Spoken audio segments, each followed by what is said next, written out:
Serving as your mayor for the past 4 years is my dream job. It's not just an honor and a privilege, it's a distinction that nothing else can match. My favorite days, the day I got married, the day that my sons were born, and the day that I was sworn in as the 28th mayor for the city of Kent. This job becomes who you are. You don't get to punch out at 5 o'clock. When the phone rings at 3 a.m., you answer it. Whether it's crime or flooding, a snowstorm, those things don't stop at 5 p.m., and neither does your government. We've been through a lot in the last 4 years. A 100-year flood, council members retiring, new ones being elected, massive snowstorms, major crimes. We lost a police officer in the line of duty, protests, and together we're surviving a global pandemic. Before I was elected, I thought government had all the answers. Maybe not the ones I always agreed with or the right ones, but they had the answers nonetheless. What I learned very quickly is that in local government, we don't always have the answers. There's no playbook, there's no cheat sheet. When we have obstacles, when we face crisis in the face, when we have two really hard decisions to make, we come together to make the very best decisions for our community. As public servants, we want to move our community forward and serve our residents the best we know how. The reason that we are so successful are the men and women that make up the City of Kent team. The over 700 public servants that put residents before themselves, community over individualism, that put our families first. They face impossible situations. They're the folks that stay awake at night worrying about difficult decisions they have to make in the coming days and weeks. We are a healthy, strong, vibrant destination city because of them. I am grateful that I have the honor and privilege of working with them every day and knowing them.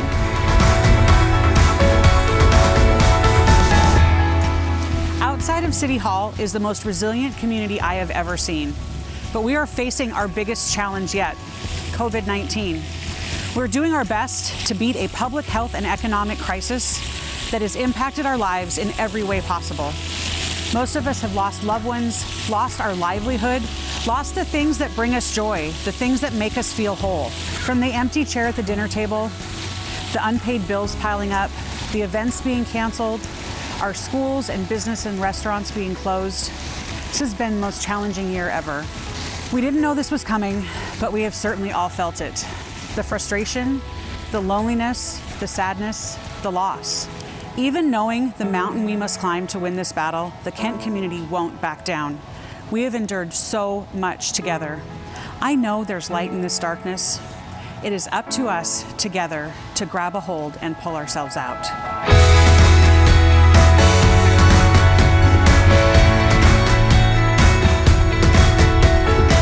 From the very beginning, we took this seriously. We took swift action to minimize the damage.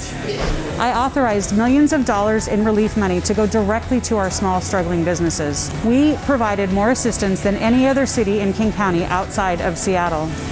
We took feedback from our community. We extended the deadline. We relaxed the requirements for the grant money and increased the amount of funding so that more businesses could receive the assistance they needed and we could keep more people earning a paycheck. We made sure that translation was performed and that language accessibility options were available to everyone in our business relief program. We take pride in our diversity here in Kent and wanted to make sure that this process was equitable and accessible to everyone.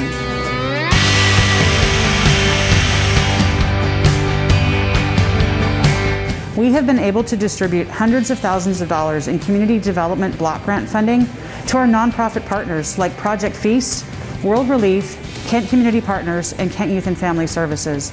They've rolled up their sleeves and provided direct services to the residents who needed it the most.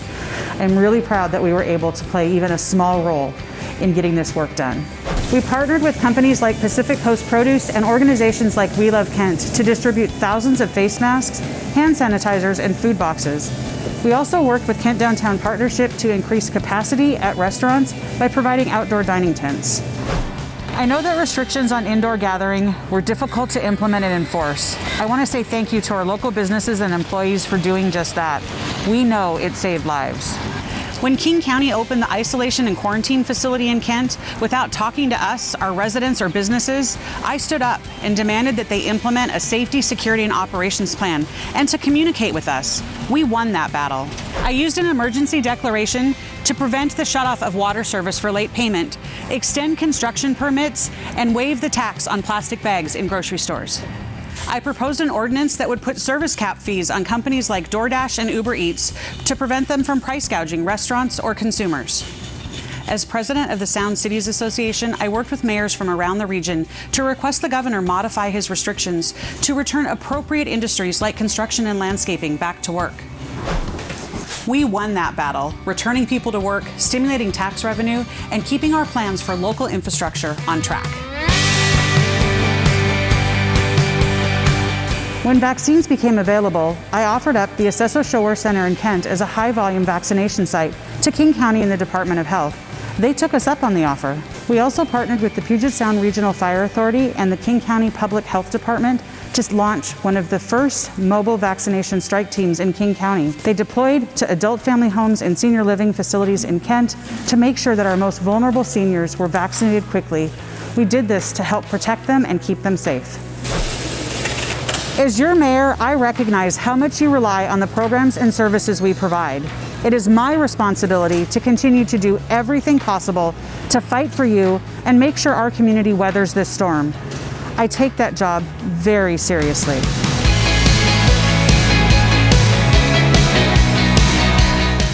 As we continue to navigate the pandemic, I've been working closely with our economic and community development team to assess the health of our local economy and pursue opportunities for a full recovery.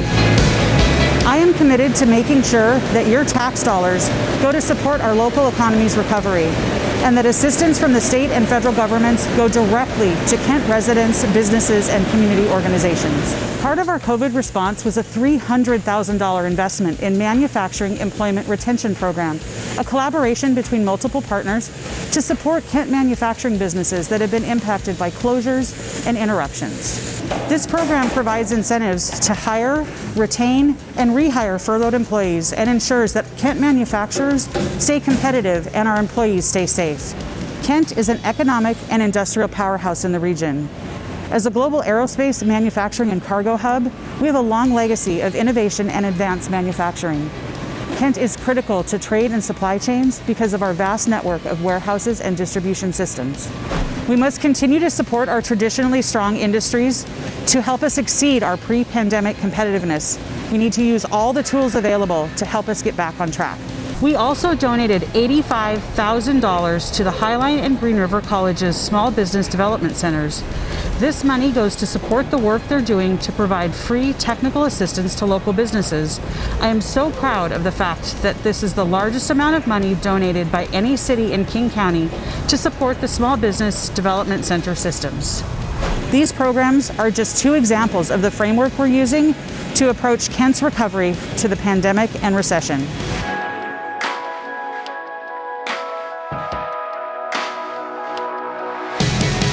I am focused on the city playing a resourcing and convening role to bring people and organizations together to find the most effective way to support our residents and business community.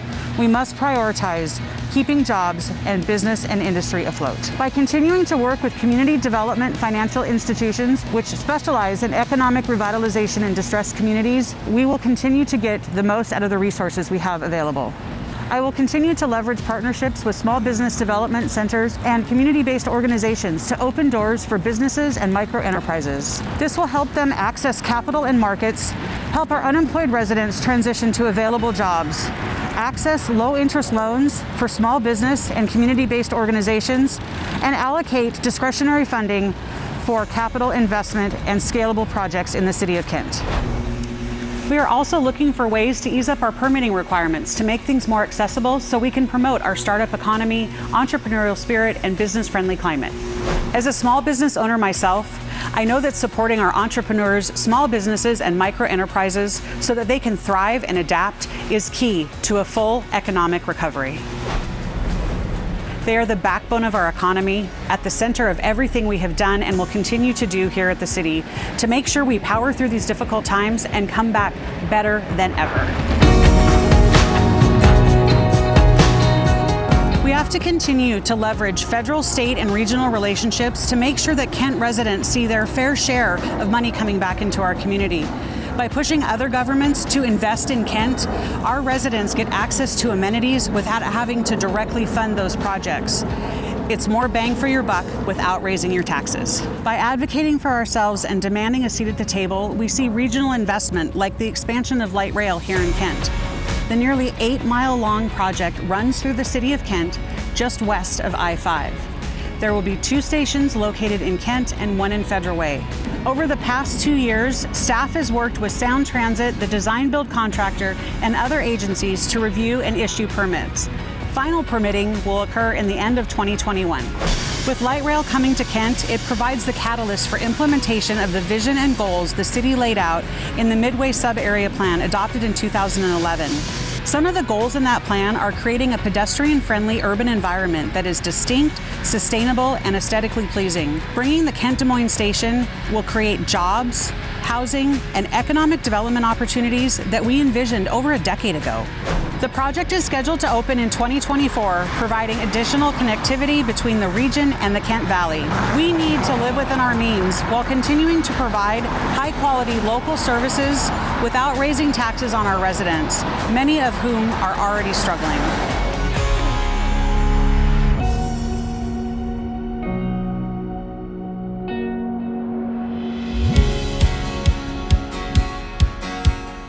Cleaning up Kent has been a priority of mine since I became mayor. Over the last 4 years, we've made significant strides, but we have a lot of work to do to continue making Kent a clean and vibrant city that's welcoming for all. I'm excited to announce that late last year, we launched Kent Works. It's a mobile application that allows residents to report issues they find in their neighborhood, like potholes or graffiti. It goes directly to our team, and that allows us to respond and follow up quickly and resolve the issue.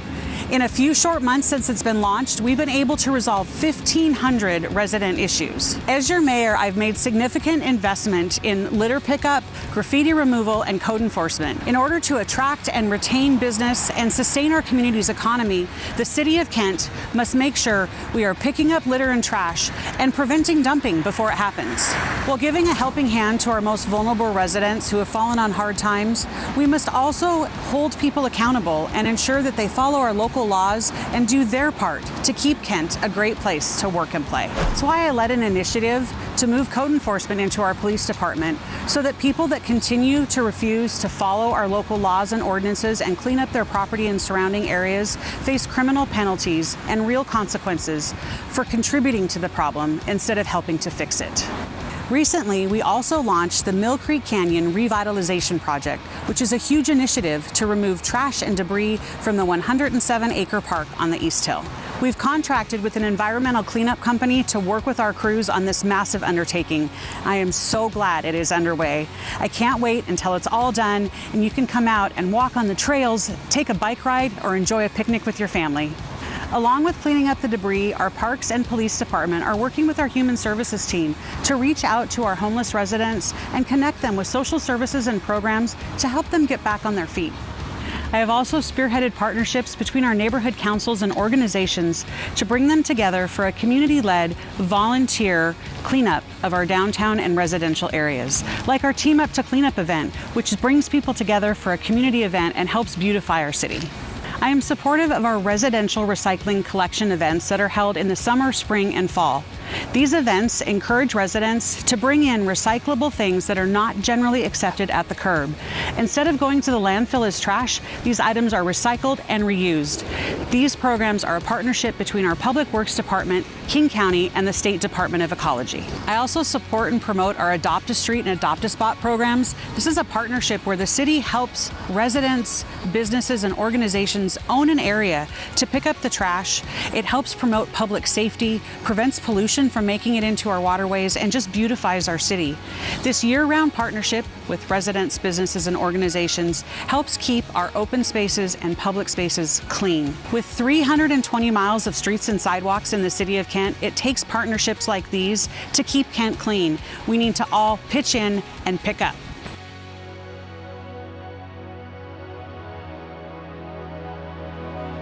Every resident deserves to feel safe in our community. This means we must continue to invest in our police department, including tools and resources to help us drive down crime. Under my leadership, we were one of the first agencies in the state to implement body-worn cameras for our officers to increase accountability and transparency. Additionally, we were the first city in the state to update our independent investigation procedure. These policies ensure that the investigations regarding use of deadly force are investigated independently, thoroughly, and transparently. Our policies were so effective that other surrounding cities have adopted them. As we strive to be an even better police department, I will continue to support investment in training, non-lethal tools, and equipment that allows our officers to do their job to ensure that our community feels safe and that there is equity in policing. We must continue to balance accountability with compassion so that Kent is a place we are all proud to call home.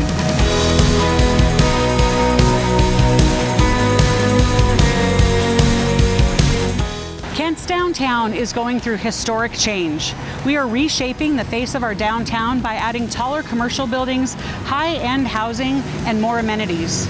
We will continue to respect our rich history as we explore our bright future and reshape our downtown core. Under my leadership, we adopted apprenticeship utilization laws, which encourages the use of young people on construction jobs to teach them a skill and a trade to launch their careers. We can employ our residents with good-paying jobs while continuing to invest in repairing our streets and sidewalks, bridges and neighborhoods to ensure that we attract the residents, businesses, and development that we want and need. We need to continue to leverage federal, state, and regional grants to complete capital projects throughout the city. This will help us improve our quality of life, attract residents and businesses, generate tax revenue, and create good-paying jobs.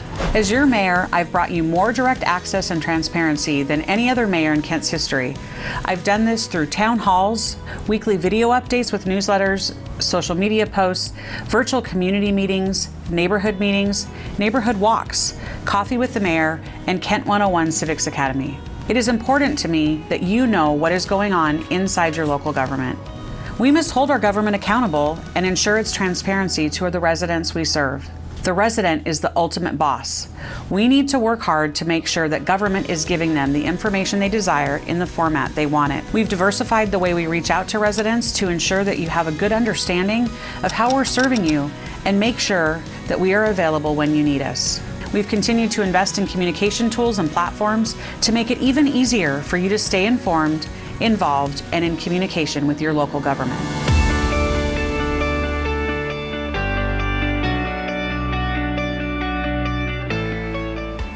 Kent is the 10th most culturally diverse city in the nation, with over 130 languages spoken in Kent homes, schools, and businesses. Our diversity is our greatest strength, but we can't celebrate that if we don't address the structural racial inequities that thousands of Kent residents face every single day. Making sure that we serve all Kent residents with equity, justice, and inclusion will continue to be a top priority. In 2020, in the midst of a global pandemic and a recession, we welcomed input from our BIPOC communities and found compromise for significant investment in our most underserved communities. This budget allows us to begin the work of taking a look at our internal and external policies to make sure that every Kent resident is served equitably. After hearing from residents across the spectrum, I issued my first ever mayoral directive, directing staff to look at policies and procedures, review our procurement policy, and look at hiring practices. I also asked them to create more opportunity for resident review and input. Along with the City Council, we hired our first ever race and equity manager to spearhead this work in 2021 and beyond. Our institutions weren't built overnight, and quite honestly, the solutions we implement won't make change overnight. But we must recommit ourselves to making Kent an equitable place for our residents and the future generations that will call Kent home. They deserve better, and as your government, we are committed to making Kent an equitable place for all of our residents, businesses, and city employees.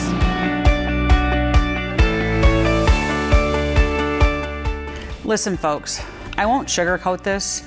This past year has been a challenge, absolutely one of the hardest. I know many of you are exhausted, overwhelmed, stressed, and bracing yourself for whatever comes next. And I'm gonna be honest with you, I don't know what comes next, but what I do know is this: the state of our city is strong.